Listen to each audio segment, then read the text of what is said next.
Hello friends, welcome to my YouTube channel Nutan academy.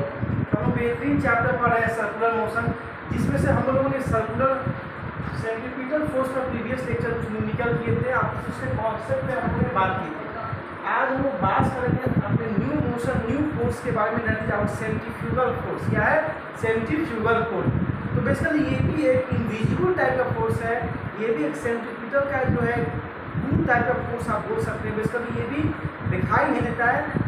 Basically क्या होता है कि हम लोग जानते हैं किसी भी सर्कुलर मोशन करने के लिए एक फोर्स रिक्वायर्ड चाहिए अपने जर्नी को कंप्लीट करने के लिए, और उस फोर्स का नाम क्या है बताइए? That is our centripetal force. वो एक रिक्वायर्ड फोर्स है जो हमें हेल्प करता है अपने मोशन को कंप्लीट करने में in circular path. Then whatever its necessity centrifugal force का क्या मतलब जरूरत पड़ी।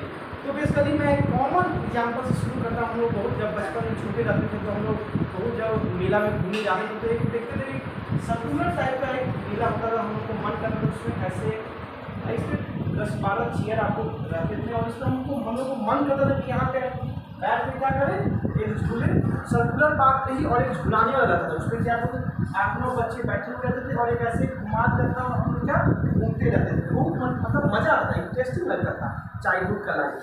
तो बेसिकली कहने का मतलब है कि जब हम लोग झूलते थे तो एक कुछ समय के बाद, कुछ टाइम इंटरवल के बाद हमें लगता था कि हमने बाहर की ओर फोर्स लगाना था। ये आप भी फील किए होंगे जब बैठे होंगे सर्कुलर पे और झूल रहे होंगे सर्कुलर राइडिंग पर, या बचपन में जब मेला वेला में जब बैठे होंगे तो लगता था कि हमें कोई बाहर की ओर फोर्स लगता है। बेसिकली कुछ बच्चे डरते थे बैठने से, क्योंकि जो डरते थे उनको बाहर देख रहे हैं, उन्हें महसूस नहीं होता था कि हम पे भी बाहर की ओर फोर्स लगता था। बट जो बच्चा बैठा है उस पर लगता था, महसूस होता था कि हम पे बाहर की ओर फोर्स लगता है। बट जैसे वो आता था कहता था कि भाई मेरे ऊपर देखो ना बाहर की ओर फोर्स लग रहा है, तो मुझे तो नहीं दिखाई दे रहा है कौन सा फोर्स लग रहा है। बट सेम कंडीशन जब वो बैठने गया उसे भी महसूस हुआ। तो कैसा फोर्स लग रहा है, आप वास्तविकता में कैसा फोर्स लग रहा है ये तो हम जान रहे हैं कि ऑब्जेक्ट मोशन कर रहा है तो सेंटर की ओर एक सेंट्रीफ्यूगल फोर्स कर रहा है जो इसको मोशन में हेल्प कर रहा है। ये तो बात क्लियर है। बट आती है कि इस बच्चे को बाहर की ओर कौन खेल रहा है, कौन ये फोर्स है, कौन इस फोर्स का नाम है कि जो इस ऑब्जेक्ट को बाहर की ओर धकेल रहा है। तो यही जो फोर्स है जो हम सेंटर की ओर दूर भेज रहा है, इसी फोर्स को बोलते हैं सेंट्रीफ्यूगल फोर्स। क्या बोलते हैं? सेंट्रीफ्यूगल फोर्स, जो हमें अवे फ्रॉम द सेंटर की ओर क्या करता है, पुशअप करता है, जो बाहर की ओर क्या करता है, धकेलता है, सेंट्रीफ्यूगल फोर्स। बाकी बेसिकली ये क्या है, स्यूडो फोर्स है। स्यूडो बोले तो वो फॉल्स फोर्स है, झूठा फोर्स है। ये भी एक सेंट्रीफ्यूगल फोर्स की तरह एक इनविजिबल फोर्स है, क्योंकि ये फोर्स हमें दिखाई नहीं दे रहा है। ये एक स्यूडो फोर्स है। स्यूडो मतलब फॉल्स फोर्स। ये हम लोग और क्लियर करेंगे, हम लोग लॉज ऑफ मोशन न्यूटन का पढ़ेंगे, इस कॉन्सेप्ट को हम और क्लियर करेंगे। उसी में जब स्यूडो फोर्स में बात आती है तो यहाँ पे दो टर्म्स का मैं यूज करूंगा, एक accelerated frame of the accelerated motion और एक होता है non accelerated motion. Non accelerated motion, accelerated motion जैसे जो ऑब्जेक्ट जैसे घूम रहा है तो क्या कर रहा है, एक्सेलरेटेड में है, मतलब कंटिन्यूअस एक्सेलरेशन में उसको एक्सेलरेशन कौन प्रोवाइड कर रहा है, that is our centripetal acceleration. जो ऑब्जेक्ट जो है उस मेला में उस सर्कल टेबल में जब घूम रहा है तो वहाँ पे सेंट्रीपिटल एक्सेलरेशन लग रहा है, वही ना हमें प्रोवाइड कर रहा है। ऐसी सेंट्रीपिटल एक्सेलरेशन जो हमें लगता है, इसकी डायरेक्शन क्या है, towards the centre along the radius. तो बात आती है कि जब भी सेंट्रीफ्यूगल फोर्स लगता है तो ये लगता है रोटेशनल फ्रेम में। रोटेशनल फ्रेम में मतलब इसके लिए क्या होना चाहिए, इसकी फ्रेम ऑफ रिफरेंस बहुत इंपॉर्टेंट चीज़ है। क्या हो, फ्रेम ऑफ रिफरेंस। रिफरेंस मतलब मैंने वर्किंग उससे बताया था कि फ्रेम ऑफ रिफरेंस निर्दिष्ट तंत्र जहाँ से हम डिसाइड करते हैं कि ऑब्जेक्ट रेस्ट में है या मोशन में, उसको बोलते हैं रेफरेंस पॉइंट, जो डिसाइड करता है कि ऑब्जेक्ट का पोजीशन कहाँ है। जैसे हम लोग घर में है, हमें जाना है मार्केट में बुक शॉप के पास, तो हमें एक आइडिया हम लोग बेसिकली डिसाइड करते हैं माइंड में कि हम घर से निकलेंगे तो जाएंगे इस मॉल पे, फिर एक्स एक्सिस की ओर मूव करेंगे, फिर वाई एक्सिस की ओर जाएंगे, फिर यहाँ चौराहा आएगा, यहाँ से टेम्पू पकड़ेंगे। मतलब एक माइंड सेट का एक पोजीशन हमारे माइंड में क्या करता है, रोटेट करता है। उसी को हम बोलते हैं फ्रेम ऑफ रेफरेंस, जो हमें बताता है किसी पार्टिकुलर पोजीशन किसी जगह का, तो ये सेंट्रीफ्यूगल फोर्स भी जो है कहीं ना कहीं एक फ्रेम ऑफ रिफरेंस पे डिपेंड करता है। और जब हम लॉज ऑफ मोशन पढ़ेंगे तो दो तरह के होते हैं फ्रेम, एक इनर्शियल फ्रेम ऑफ रिफरेंस, एक non inertial frame of reference. Inertial frame of reference मतलब जहाँ Newton's law of motion valid है, मतलब जो ऑब्जेक्ट रेस्ट में है तो रेस्ट ही में रहेगा, मोशन में है तो मोशन ही में रहेगा जब तक उस पर एक्सटर्नल फोर्स अप्लाई नहीं होगा।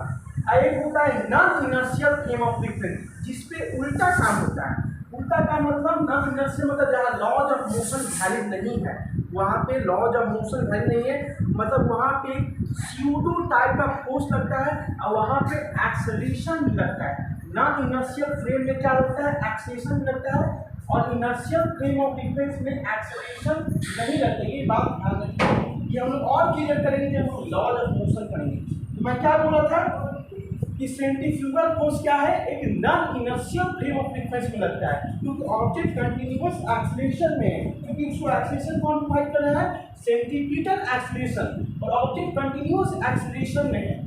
तो जैसे जैसे वो कंटिन्यूअस एक्सेलरेशन में है, और एक भी बात ध्यान रखिएगा कि सेंट्रीफ्यूगल फोर्स तभी लगता है जब सेंट्रीपिटल फोर्स लगेगा, तो वैसे नहीं लगेगा, मतलब जब जब सेंट्रीफ्यूगल फोर्स लगेगा तभी सेंट्रीफ्यूगल फोर्स लगेगा, क्योंकि इसी का भूत है, इसी का इनविजिबल टाइप ऑफ फोर्स है, ये लगेगा तभी वो अप्लाई होगा।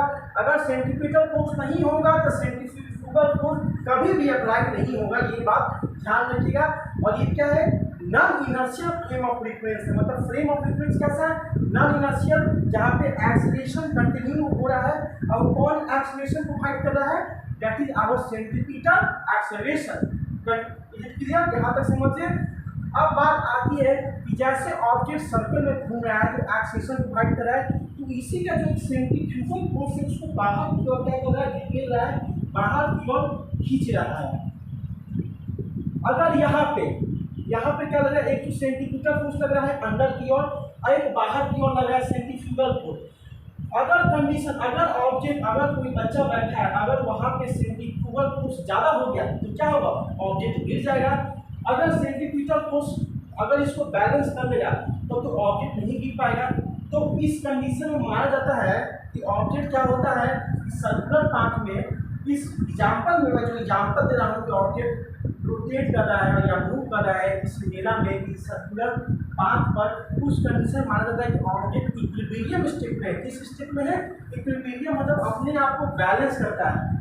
लगता है कि उसके बाहर की ओर फोर्स अप्लाई हो रहा है बट वो गिरता नहीं है, क्योंकि उसको सेंट्रीपिटल फोर्स क्या है, उसको बैलेंस कर लेता है, उसको क्या करता है, बैलेंस कर लेता है। तो सेंट्रीपिटल फोर्स का मतलब आप लोग समझ गए होंगे। ये छोटे से, अब आइए थोड़ा सा फिगर से हम लोग और क्लियर करें कॉन्सेप्ट को।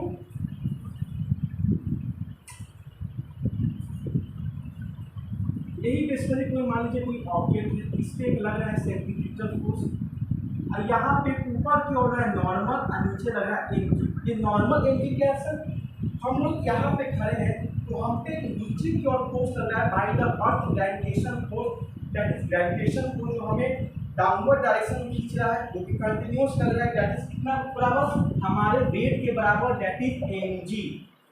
एम बोले तो mass, g the acceleration due to gravity, जो हम पे कंटिन्यूअस अर्थ के द्वारा अप्लाई हो रहा है। एम क्या है, नॉर्मल रिएक्शन फोर्स। अगर mg ज़्यादा हो गया तो हम नीचे चले जाएंगे, अगर नॉर्मल रिएक्शन फोर्स ज़्यादा हो गया तो हम हवा में उड़ने लगेंगे, जो कि क्या हो जाएगा, काल्पनिक हो जाएगा, इमेजिनरी कंडीशन हो जाएगा। तो इस कंडीशन में माना जाता है कि m इक्वल टू mg, मतलब नॉर्मल जो फोर्स है वो mg के इक्वल होता है। क्योंकि अगर ये ऑब्जेक्ट, अगर इसमें नॉर्मल फोर्स ज़्यादा हो गया तो हवा में उड़ने लगेगा, अगर mg ज़्यादा हो जाएगा तो नीचे क्यों जाने लगेगा। तो इस कंडीशन माना जाता है कि दोनों अपने आप को बैलेंस कर लिया है, ना m ज़्यादा है ना mg ज़्यादा है। हम लोग उस कंडीशन में जाएंगे जहाँ m और mg ज़्यादा या कम हो गए, तो हम लोग नेक्स्ट टॉपिक में पढ़ेंगे। तो यहाँ पे ऊपर की ओर फोर्स एक mg लग रहा है, यहाँ पे एक सेंट्रीपिटल फोर्स लग रहा है, टुवर्ड्स द सेंटर, एक्सेलरेशन लग रहा है सेंट्रीपिटल एक्सेलरेशन। यहाँ पे बाहर की ओर फोर्स लग रहा है सेंट्रीफ्यूगल फोर्स, जो हमें अवे फ्रॉम द सेंटर खींच रहा है। सेंट्रीपिटल फोर्स का फॉर्मूला क्या होता है बताइए, mv² बाई r, हमने प्रूफ भी किया है। तो सेंट्रीफ्यूगल फोर्स का क्या फॉर्मूला होगा? किसी भी फोर्स का फॉर्मूला क्या होता है? Force equal to mass into acceleration. Force equal to mass into acceleration. एक बात बताइए, ये सेंट्रीफ्यूगल फोर्स आया कैसे? सेंट्रीफ्यूगल फोर्स की वजह से। अगर यहाँ पे सेंट्रीफ्यूगल फोर्स नहीं रहता तो क्या सेंट्रीफ्यूगल फोर्स आता? बताइए। तो आप बोलिएगा नो। तो मतलब कहीं ना कहीं सेंट्रीफ्यूगल फोर्स है, तभी सेंट्रीफ्यूगल फोर्स लग रहा है इस ऑब्जेक्ट पर। ऑब्जेक्ट सेंटर की ओर मूव कर रहा है, इससे लग रहा है कि कंटिन्यूअस जो है हम पे बाहर की ओर फोर्स लग रहा है, उसे महसूस हो रहा है, उसे कल्पना हो रही है, उसे इमेजिनेशन हो रही है कि उसके बाहर की ओर फोर्स लग रहा है, और उसी फोर्स का नाम है सेंट्रीफ्यूगल फोर्स। उसका फॉर्मूला क्या होगा? मास एक्सेलरेशन क्या? सेंट्रीफ्यूगल की टेंजेंटियल, द सेंट्रीफ्यूगल एक्सेलरेशन।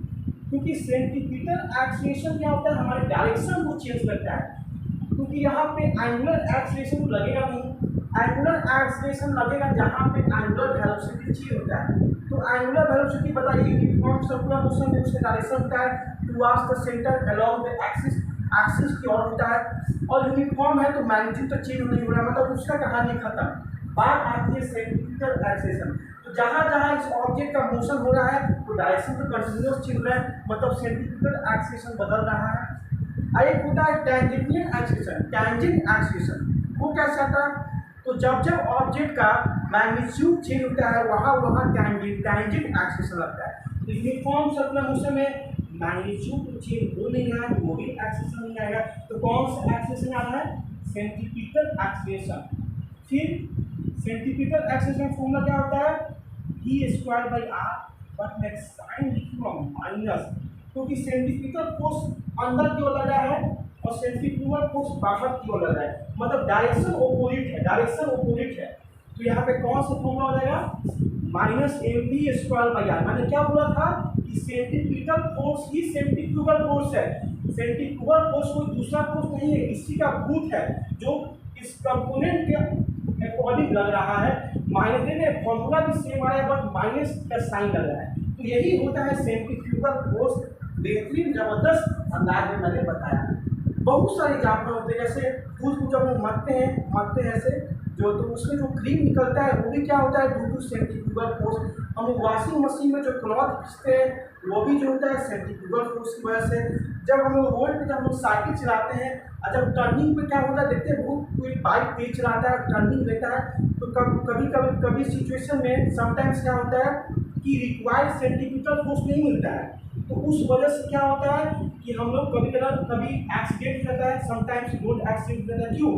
क्योंकि टर्निंग पे हमें रिक्वायर्ड सेंट्रीफ्यूगल फोर्स नहीं मिलता है, जिस वजह से सेंट्रीफ्यूगल फोर्स बढ़ जाता है। मैं बताऊंगा कल हम लोग बात करेंगे टर्निंग ऑफ रोड और बैंकिंग ऑफ रोड पे जबरदस्त बात होगी। तो इसमें भी जो वजह होगी सेंट्रीफ्यूगल फोर्स की वजह से भी। तो एक्सीडेंट क्यों होता है? रोड एक्सीडेंट टर्निंग पे ड्यू टू सेंट्रीफ्यूगल फोर्स, क्योंकि सेंट्रीफ्यूगल फोर्स ज़्यादा हो जाता है और इस वजह से आदमी गिर जाता है।